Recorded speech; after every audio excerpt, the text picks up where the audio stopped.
Kamusta? This is Rodel for Nognog.com, and it's my second day here in Davao. And first activity for today, we're here at Magsaysay Park for the Kadayawan Village visit. So we'll be checking out the different houses created by the 11 tribes of Davao City.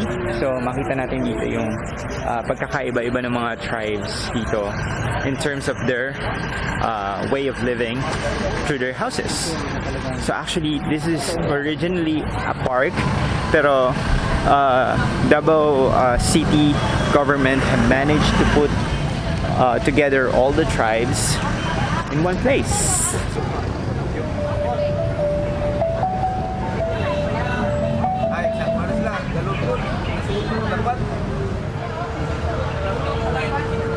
So guys, nandito kami ngayon sa Obu-Manuvu. So dito kasi kami naka-assign to see yung activities talaga nila sa tribe. So right now, nagde-demo sila kung paano nila. Actually, magluluto raw eh. So we're going to see today.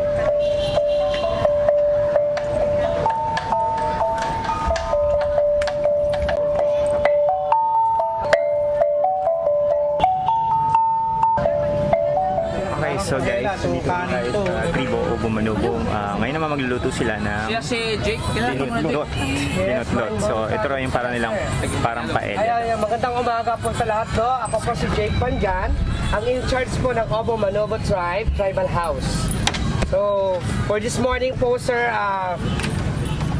mag-demo po kami kung ano po ang niluluto po ng Obu-Manuvu na mula sa Marilog District. So the first po sir, ang highlights po talaga or nakilala kami sa aming niluto na nilutlot. Ang first one sir is manok. Kunitan mo yung manok. Matanda na yung niyog na nilalagay mo sa aming sa nilutlot, medyo sagabal pag kinain mo. Sama, ginatawag siya og luya. Siyempre, di mawala ang ginatawag na to og atsal. Siyempre, kung may sibuyas Mumbai, may sibuyas dahon din tayo. Kailangan, ang pinaka-importante ay may paminta, pangtanggal langsa. Yan. Ang sarap-sarap na kainin. Pero, sa pagluto natin, kailangan sa kawayan. May oras, may time, kasi pag sumobra or makulang, baka hindi masarap. Ito ang tandaan natin. Pag once maluto na itong sinasaing natin, kukulo yan dito sa ibabaw ng kawayan. Ayan. Di ba? Ganyan kasimple, ganyan kasarap. Okay guys, so bumalik tayo dito sa kabilang tribo. Luto na nila yung paella ng Obu-Manuvu. So ngayon, magtitikiman portion na naman ulit. Ted, anong lasa? Awang po na masarap. Parang kang inyo sa team. Yung sa kawayan. Uy, masabaw.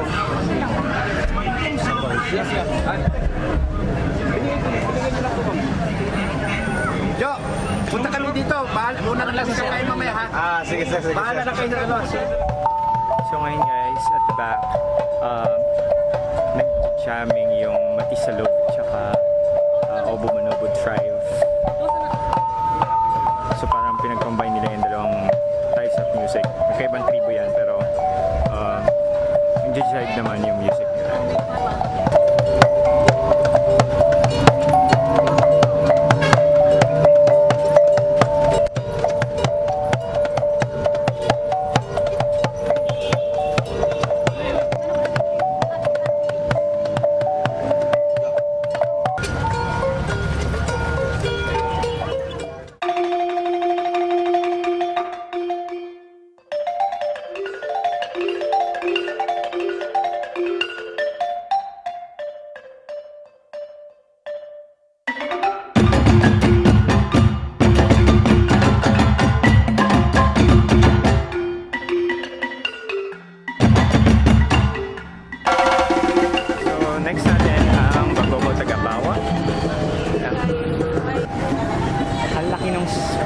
nasa kumbaga yung open space niya mas malaki. Tapos actually mas gusto ko yung bahay na to. Yeah, mas presko siya kasi mas pumapasok yung hangin.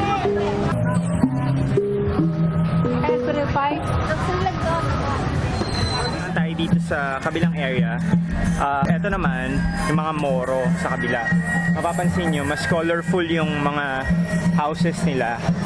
And most of them are elevated kasi sila yung mga malalapit sa dagat or yung mga malalapit sa dagat yung mga bahay nila mostly or usually nandun mismo sa dagat.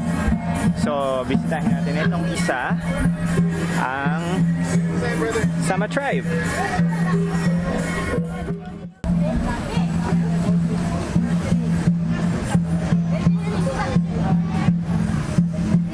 Ito naman yung mga Maranao.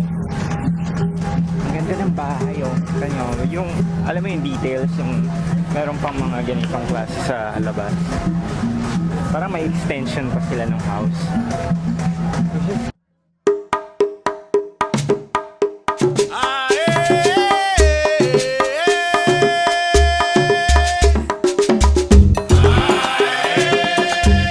So next naman natin dito ang Kagan tribe.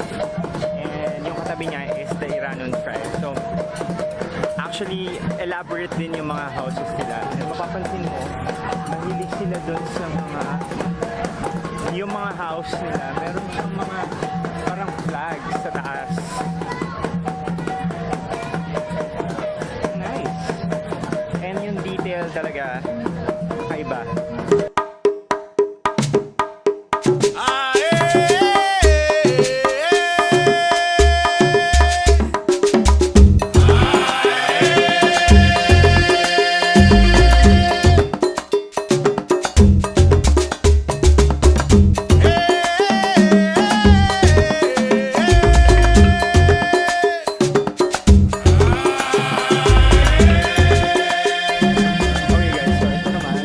Maguindanaon tribe.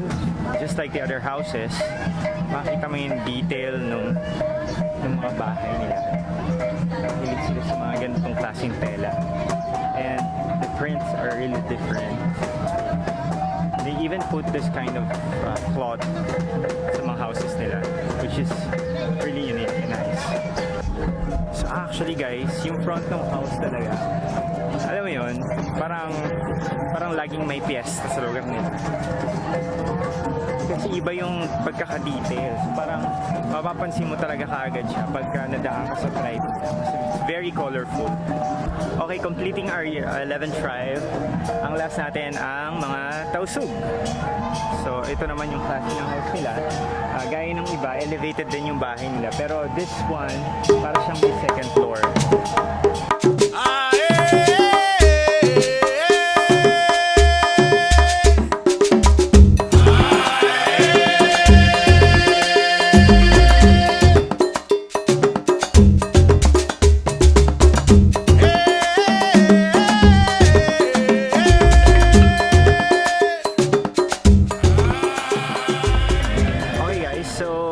Aside from the houses, the tribal houses, there are also some food stalls around the area. Tapos meron din parang Kadayawan market on the center of the park. You can buy different kind of products from different tribes in this area.